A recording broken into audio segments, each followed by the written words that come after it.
देखिए, आज हम लोग रमेश सिंह का बुक एनालिसिस कर रहे हैं जो यूपीएससी के लिए बेस्ट है।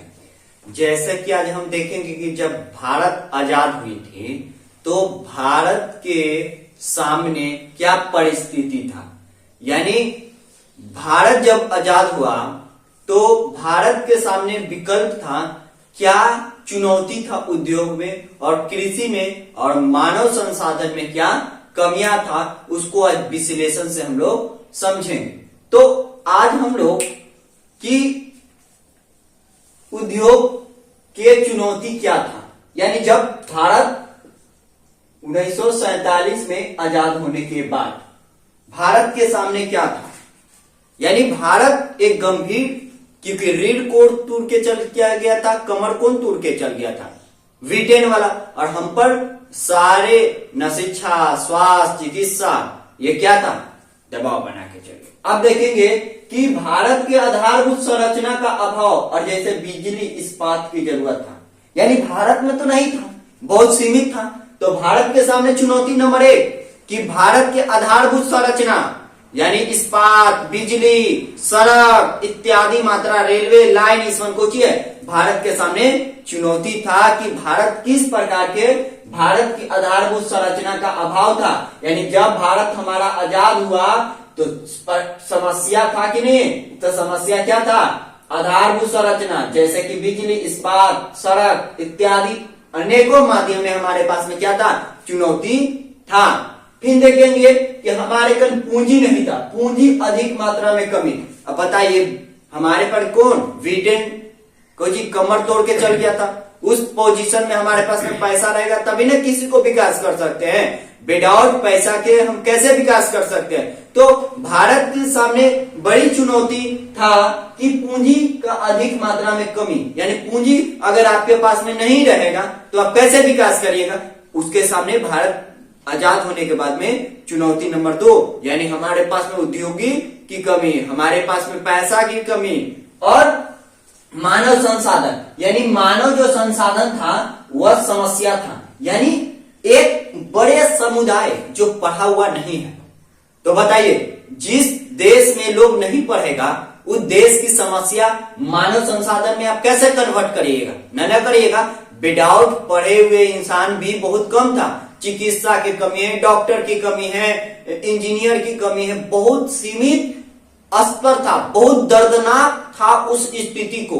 तो चुनौती नंबर 1 कि हमारे भारत के लोग को शिक्षा मिले, 2 वक्त की रोटी मिले, 2 वक्त की पैसा मिले, तो चुनौती था कि नहीं था। आज ये चुनौती क्यों, कि मानव संसाधन की समस्या था, यानी पैसा की अभाव था। किसी एक व्यक्ति के पास में 2-2 करोड़ रुपया है और किसी एक व्यक्ति के पास 1 रुपया भी नहीं है। आज भी समस्या हम देख रहे हैं। तो समस्या है तो मानव संसाधन में कन्वर्ट कर सकते हैं। मानव संसाधन का मतलब क्या होता है, इसको शिक्षा पर खर्च होना चाहिए, चिकित्सा पर खर्च होना चाहिए, हेल्थ फैसिलिटी पर खर्च होना चाहिए, ताकि मानव संसाधन हो जाए। आप मानव नहीं है, मानव संसाधन, यानी संसाधन, उसके ऊपर पैसा खर्च करना, वही मानव संसाधन में आता है। आप समझ चुके होंगे कि इसका मतलब क्या है। तो बाजार में अनुपस्थित, यानी बाजार, जब देश आजाद हुई थी तो हमारे के कोई बाजार नहीं था, समझ पाए। तो बाजार नहीं था तो लोगों के सामने, सरकार के सामने चुनौती नंबर 1 कि सरकार किसी न किसी बाजार कहां लगाएगी, कोई देश में नहीं। तो उस परिस्थिति में क्या था, अभाव था, बाजारों की कमी। वैज्ञानिक रूप में कारण हो सकता है, वैज्ञानिक रूप में हमारे कारण है ये नहीं था, बहुत सीमित स्तर पर था, समझ में, यानी न मात्रे के था।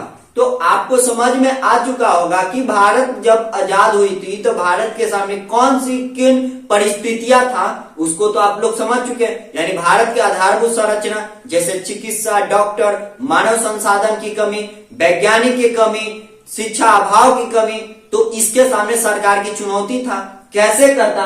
और इसके बारे में तो उसके बाद में चुनना था कि पहले, अब मान के चलिए कि आपको कोई बोले कि पहले शिक्षा देखना चाहिए कि पहले बंदूक खरीदना चाहिए, तो आपके समाज में क्या होगा कि आप बच्चा को अपने बंदूक धराइएगा कि पहले शिक्षा दीजिएगा तब ना बंदूक देश पहले।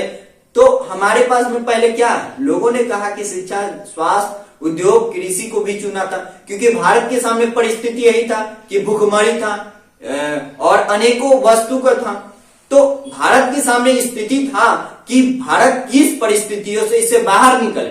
समस्या आया है, लेकिन समस्या से बाहर निकलना ही एक मेन प्राथमिकता होती है।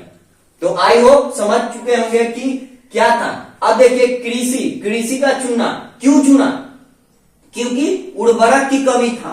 उर्वरक की कमी, क्योंकि वैज्ञानिक रूप में हमारे पास में परंपरागत खेती होता है, निर्वाहक खेती करते हैं। निर्वाहक खेती उसे कहते हैं जिसमें किसान भाई केवल अपने 2 वक्त की रोटी के लिए खेती करते हैं। आज भी तो बिहार में ये लागू है ना। तो सरकार वैज्ञानिक रूप में और जब तक पढ़ेगी नहीं कृषि लोगों को, उसमें कैसे योगदान देगी? तो यही बात को था। उर्वरक का मतलब क्या हो? कितना मिनट हुआ वो देखिए ना मोबाइल में। तो हमारे पास में कितना मिनट, तो हमारे पास में देखेंगे कि उर्वरक की कमी, भूमि की कमी उपलब्ध करवाना। सरकार के प्राथमिकता क्या काम था कि उपलब्ध करवाएं। उपलब्ध का मतलब भूमि, उर्वरक, ये समझ के कोची था। रासायनिक उर्वरक की हमारे कमी था। और जैसा कि आप जान रहे हैं कि मानव संसाधन का विकास की आवश्यकता की कमी, यानी मानव जो संसाधन है उसे नहीं कमी रहा। क्यों कमी रहा? क्योंकि तार्किक ज्ञान अगर नहीं रहेगा तो आप मान के चलिए कृषि भी आके खेती करने के लिए भी तार्किक ज्ञान चाहिए। अब ऐसा नहीं कि इसके में बहुत सारे योगदान चाहिए। तो भारत के सामने एक चुनौती, जब देश आजाद हुई थी तो भारत के सामने एक चुनौती के रूप में भी इसको रखा गया था कि कृषि को कैसे चुने। उर्वरक की कमी है, खाद की कमी है, पानी की समस्या, सबसे बड़ी तो पानी की समस्या था। तो पानी की समस्या क्या था? ये चुनौती था कि नहीं था? तो कृषि को अगर चुनता तो इसमें भी था, उद्योग को भी चुनता तो इसमें भी था। तो मैन्युफैक्चर मतलब उद्योग को कब चुनते? तो आपके पास में प्रॉब्लम है, इसको कैसे समाधान कर सकते हैं, किस प्रवृत्ति में कर सकते हैं? तो आई होप ये चीज को आप समझ गए कि मानव संसाधन के विकास में आवश्यकता में कमी थी और यही बात को तो हमारे पास में था। देखिए हमारे पास में अब देख चुके हैं कि प्राथमिकता बल क्या है, यानी मेन आपकी प्राथमिकता क्या होनी चाहिए। बच्चा की प्राथमिकता क्या काम, माता पिता के क्या काम होगा कि बच्चा को जो आया है जो उसको मानव संसाधन में कमी करे, माने मानव संसाधन में उसको कमी नहीं करना चाहिए। नीमक रोटी खा ले वो ठीक है, लेकिन बच्चा को एजुकेशन देना चाहिए, नहीं तो वही बच्चा मानव संसाधन में नहीं कन्वर्ट कर पाएगा। इसीलिए आप नीमक रोटी भी खा के पढ़ाई को करिए, इससे कोई दिक्कत वाली बात नहीं है। एक सेट कम भी कपड़ा पहनेंगे तो उससे कोई दिक्कत नहीं है, लेकिन अपनी पढ़ाई को जारी रखना ही यही मेरी प्राथमिकता और सभी गार्जियन को यही एक प्राथमिकता होनी चाहिए। तो भारत के सामने क्या था स्थिति कि प्राथमिक जब देश आजाद हुई थी तो देश आजाद होने के बाद में कोची पर बल दिया गया, कृषि है उद्योग पर। अब भाई दोनों तरफ से है, इन्हें ना हो जाएंगे तो इधर डूबेंगे। अगर उद्योग को चुनते तो कृषि बर्बाद होता, भुखमरी आता, क्योंकि भारत के सामने रीढ़ तोड़ के कौन चल गया था? ब्रिटेन चल गया था। तो ब्रिटेन अब क्या करेगा कि परिस्थिति कृषि या उद्योग। अब जनसंख्या का भविष्य का राह क्या ले जाएंगे? आप बताइए कि अपने बच्चा को किस प्रकार के भविष्य को राह ले जाइएगा?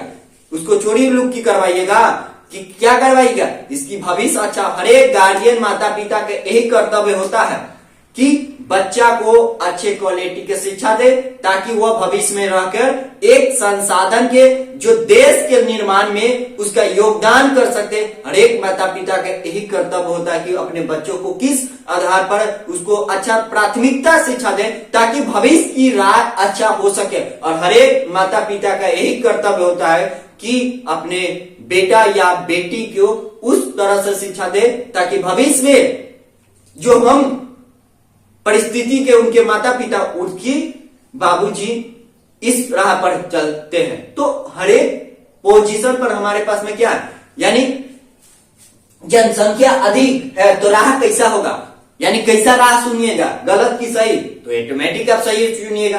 और भाई राजनीतिक उद्योग का विकास जरूरी है, यानी कैसे हम विकास कर सकते हैं। जब भारत आजाद हुआ था तो उन परिस्थितियों में देखे थे कि भारत के सामने क्या समस्या था, इसके दूर करने के क्या था, उसके उपाय क्या था। और भारत एक गंभीर संकट से 1947 जब हमारा देश आजाद हुआ था तो परिस्थिति क्या था, भुखमरी, बहुत सारे आप चीज को कल्पना नहीं कर सकते जो भारत के सामने। पंडित जवाहरलाल नेहरू जो प्रथम प्रधानमंत्री थे, इनकी भूमिका बहुत था। आज भी इनको आदर होनी चाहिए, आलोचना होनी चाहिए, लेकिन तार्किक होनी चाहिए, अतार्किक नहीं होनी चाहिए। व्यक्तिगत रूप से टिप्पणी टिप्पणी किसी भी व्यक्ति पर नहीं। तो पंडित जवाहरलाल नेहरू की भूमिका के वजह से आज ये संसाधन के, और हम पढ़ाएंगे पंचवर्षीय योजना। तो अगर वीडियो अच्छा लगे लाइक शेयर करेंगे, वीडियो में कहीं भी त्रुटि पाया जाता है हमें कमेंट के द्वारा बताएंगे, ताकि इसमें एक सुधार करने की और एक मिला कंटेंट को चल सकते। इसीलिए अगर वीडियो अच्छा है, जय हिंद। कितना